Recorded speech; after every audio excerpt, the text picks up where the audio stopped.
glasses. Good evening and welcome to the Writer's Block. I'm your host, John Ronan, and as you know now, because we are getting near the end of our 35th season, I talk to writers and sometimes other brands of artists about their craft, what they're working on, what they've accomplished, what they're planning for the future. I also want to remind you that the Writer's Block and all the other original programming that comes out of 1623 Studios is a result of cable access television. It's a wonderful community asset that is not available to everybody, and I hope you appreciate it and back it up. Don't go to Tish or other means of accessing the internet. You stick with cable. Stick with the Writer's Block. I'm happy to say tonight we do have, as we usually do, a writer. In fact, two writers, John Christie and his wife, Naomi Shalit. They are Gloucester residents who moved here about 7 years ago from Maine, and they were recently inducted to a journalistic Hall of Fame in Maine. And I told them just before the show, they are the only Hall of Fame people I have ever met. So, Naomi and John, welcome back to the Writer's Block. Great to be here. You were on in the late teens, I think, at our old studios. Mm-hmm. It's nice to have you back. Thank you. Now, I mentioned the Hall of Fame that you were inducted in. Tell us about that. John, you want to start?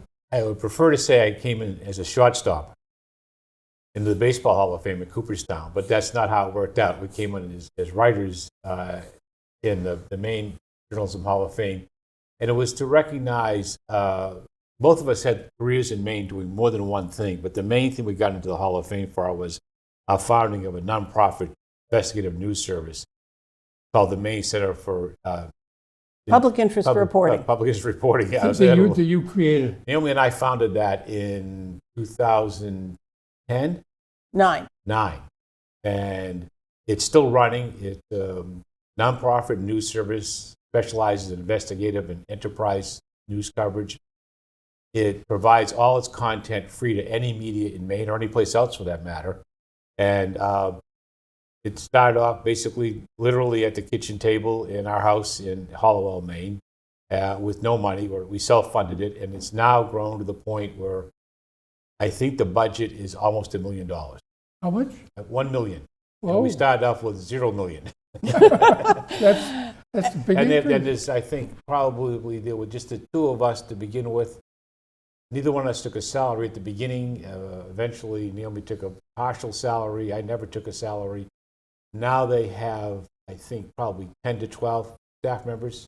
Yeah, full and part-time. The other thing I'll say, first of all, it's now known as the Maine Monitor. That's their brand. That's their brand online. You can find it. And I believe the picture you sent me of you two is from the Monitor. Yeah, Yes. that's the reason we founded this organization to produce investigative news, accountability reporting about government, was because, as most people should know by now, the news industry was in a terrible crisis. And the various newspapers, especially in the state of Maine, were losing staff at a terrible pace. And so they found themselves really unable. The internet was the problem, and Craigslist was the problem, and the loss of classified advertising was the problem, and people who would just be able to read the paper for free online was a problem. So what gets cut at that point in making a daily news product? What gets cut are the kinds of stories that take 4 weeks, 5 weeks, 8 weeks, 6 months, which we did on at least one story. Because you're not going to be able to fill up the paper every day if you've got a reporter off on the corner going through documents. So that was the kind of reporting that we felt was really crucial in our democracy, to hold government accountable, that without people watching what they did, they would do naughty things, bad things, corrupt things, things that were against the public interest. So those were the kind of stories we did, and we were able to distribute, as John said, for free. And this is 2009, and now the budget went from $0 to $1 million, and a staff of several, not many, but several. It's in the double figures, maybe, or close to it. Yeah, That's quite an accomplishment. Yeah. And that's the core of the reason why you were inducted to the Hall of Fame. I think it's fair to say that we did not build it to the size it is now. I think we got the award for the vision it took at that time when people didn't even know about nonprofit journalism to start something on that model. We were one of the first in the country. Right. Now, I'm going to go back now in time and ask you first, Naomi, what journalistic background and education did you bring to the project? So I started at a newspaper in Northern California, the San Jose Mercury News, which was this big then and is about this big now. Say the name of the good San Jose Mercury News. It was south of San Francisco, a very big, very ambitious paper. I then eventually moved to Maine and started working for the Maine Times. Then I worked for Maine Public Radio as a public radio reporter. Are you originally from California? No, I grew up in New England. John doesn't think it's New England. I grew up in Connecticut. It is New England. So you were touring in California and came home, Back. more or less. Yeah. Yeah. John, what background did you bring to this project? Well, two things that helped me with the project. One was I'm a former State House reporter, so our specialty at the Maine Monitor was covering state government, state politics, and I'd been a State House reporter here in Massachusetts for 5 years for what was then known as the Ottawa News Service. That was the papers owned by Dow Jones in Massachusetts, including the Gloucester Times, Beverly, Peabody, Newburyport, Cape Cod, and New Bedford paper. I was their State House guy for 5 years, so I had good experience in State House reporting. And then I was in charge of the investigative reporting at a major newspaper in Florida called the Sun Sentinel, but the same size as the San Jose paper, where I oversaw the investigative team there. Then it helped that I had also a business background, because in Florida I had been on the business side for quite a while as a sort of a general manager, and then in Maine I'd been the publisher of 2 newspapers. So I had the business experience to write a business plan, to deal with budgets, finances, marketing, planning, and all that sort of thing. So I brought both the planning skills I had and financial skills as a newspaper publisher type, and also the investigative skills as a reporter. And I began my career in Beverly and Gloucester when I got out of school at UNH. I want to make sure I get this in, that you were a full-time reporter at the Gloucester Daily Times from about 74? 72 to 76, maybe 77. So the mid-70s. Yeah. And I knew you did some wonderful research work on police issues. Police brutality and the Gloucester, yes, Gloucester Police Department, right. Yeah.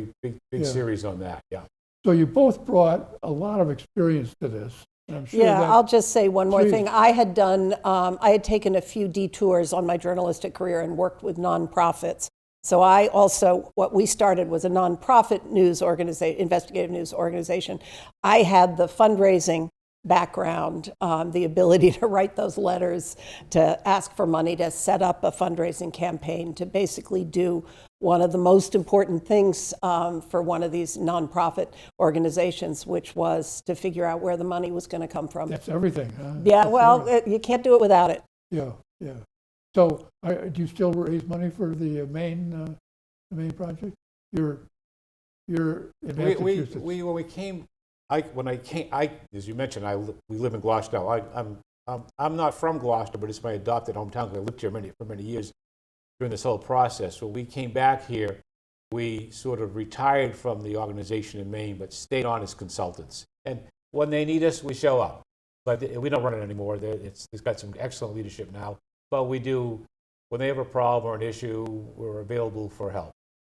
So when did you move from Maine back to, or down to Gloucester, Massachusetts? 2017.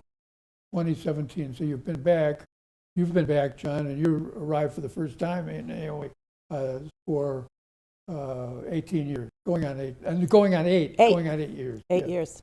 Yeah. Well, welcome back. Thank you. Not leaving this time. I'm sorry, you're I'm not not leaving this no, time. No.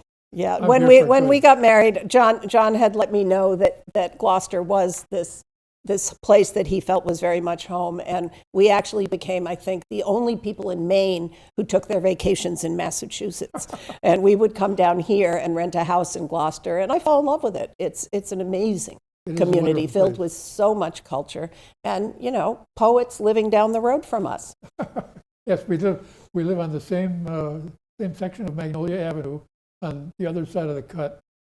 So you feel that John convinced you that this is a special place. It didn't take much. Yeah, I think Gloucester The city convinced convinced me, yeah, yeah. exactly. And then when we got down here, I got a job in Boston where I'm the politics editor of a national publication called The Conversation. The conversation. Yep. So I took a train in every day for a couple of years, and then COVID happened, and now I do all that work just right from our kitchen table. COVID changed a lot of things, socially, morally, medically. Yeah, I'd like to go back to life before COVID. Yeah, well, there's so many things I'd like to go back. Sometimes when I see an old Bogart movie, I want a cigarette. I want to ask you, I'll start with you, Naomi. Tell us about a story that stood out for you anywhere in your career, but maybe preferably in Maine, working up to your creation of the nonprofit. So actually, this was one that we did at the nonprofit, and that was we made a specialty out of looking at stories that were about what was the government supposed to do, what did it set out in its laws saying it would do, and what wasn't it actually doing. So in this case, it was the condition of dams in the state. Maine is a state with many, many, many rivers. And many, many dams on the rivers. And some of those dams create lakes. Some of those are used for electricity. Some of them are used for any number of things. Some of them are very big. Some of them are small. And it turned out when we looked into, the state was supposed to inspect the condition of the dams to make sure that they weren't a hazard, a safety hazard to the people who live downstream of them. A dam blows, and you can drown a whole town or more. That happened. Yes, it has happened. So we went into the records to look at the condition of the dams and found out that the inspections that the state was supposed to do were way, way behind on their schedule, years behind, wasn't it? And what we're known as 6 years behind. high hazard dams, the ones that could really damage both property and life, were in especially bad, many of them, condition and had not been inspected. And the state's answer was they just didn't, their inspector didn't have the time to inspect all of them. So that's the situation. We're already researching this. And we go to dinner at the home of some friends in central rural Maine. They own a farm. And they live fairly near Waterville, which is where Colby College is. And they had a tradition of having 2 students every month come and have dinner with them. So they had those 2 students at the dinner with us. And those students were interested in what we did. And they said, "What story are you working on?" So we said, "We're working on this story about the poor performance of the state in inspecting dams, and the fact that the dam inspector can't get to those all the dams that he's supposed to get to." And they said, "Oh, the dam inspector, he's our rugby coach. He's coaching us all the time in the afternoons." And John and I look at each other and think, we have just gotten a gift from the gods of journalism. So you can say what you then did. Well, they said, I knew if they coached a rugby, it was in the daytime during working hours. We had one state inspector. And I just concluded very quickly that he was leaving the office in Augusta, driving 15, 18, 20 miles to Waterville in the afternoon to spend 3 or 4 hours coaching a team when he could be inspecting dams. But how would I demonstrate that? So it wasn't very hard to ask these young women when their next practice was. I got there half hour before the practice. I hid behind a bush and a tree on a hill overlooking the field. With a camera. With a camera, staked out the rugby field. And here comes a nice station wagon state license plate, state vehicle. Out walks the dam inspector, opens up the back of the vehicle, gets out all the rugby equipment, and spends the next 3-4 hours coaching these girls who are supposed to be inspecting dams. And I got my camera with me. So Wonderful, wonderful. And this is sir, this is just a kind of story that's not going to be sensational on TV. It's not going to be a national network. yeah, The dam inspections is not a real sexy book, right. but it's absolutely crucial to the peace and quiet and health of the state. That's wonderful that this first project was so important and so miraculously kind of fed. It demonstrates, to be an investigative reporter, people think basically, I don't know what they think, that, the president tells the Secretary of State, leak this to the Washington Post, which is probably how the Washington Post gets stories. But investigative reporters locally don't have that sort of thing. You have to keep your eyes open, your ears open. See, you make connections. Why is this person doing this thing on this day over here? How come this is happening? And you got to dig and have a very suspicious mind. And that will lead me to the story I want to talk about, which involves me playing golf. I'm at my golf course in Maine, and I'm not playing in this tournament, but it's a charity tournament. I happen to be playing later.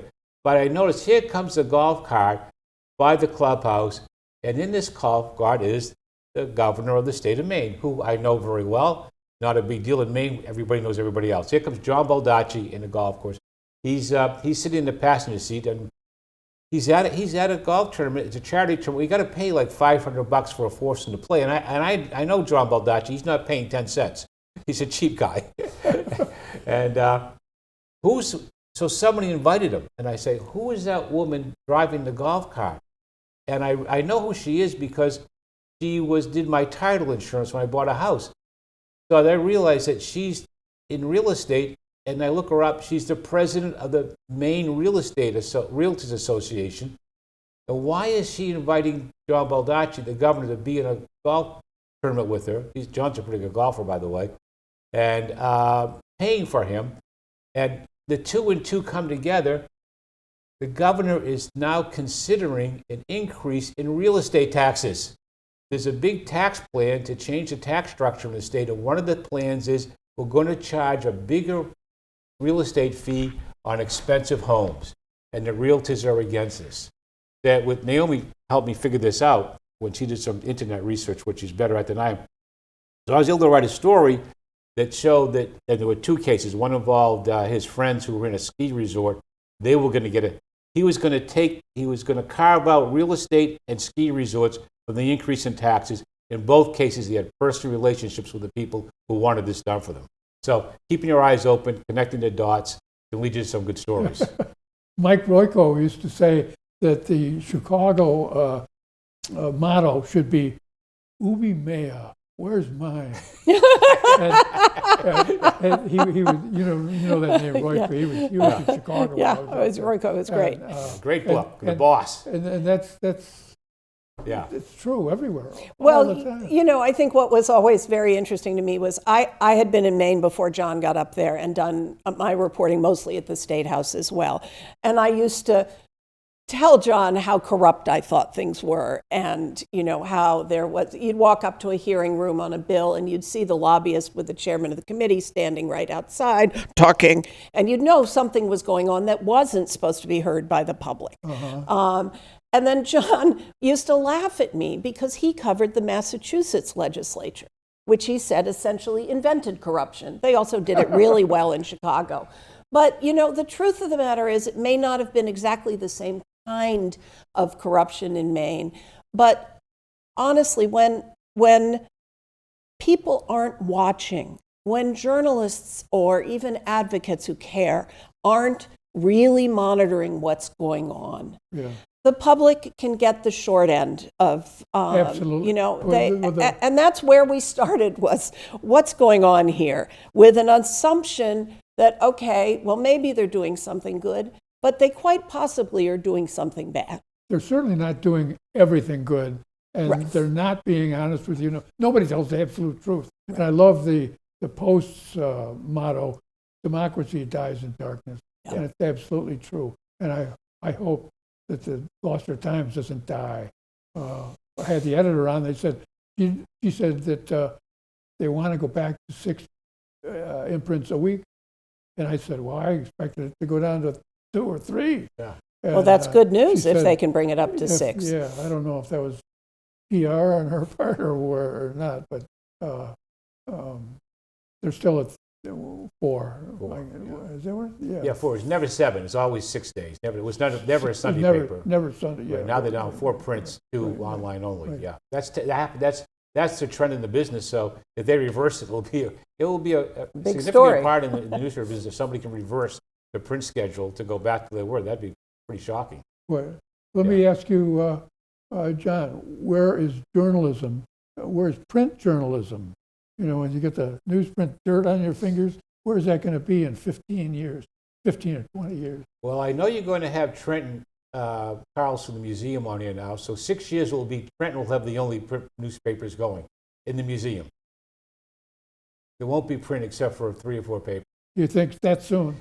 As soon as people in our generation, Naomi is much younger, but getting closer, we're the last print readers.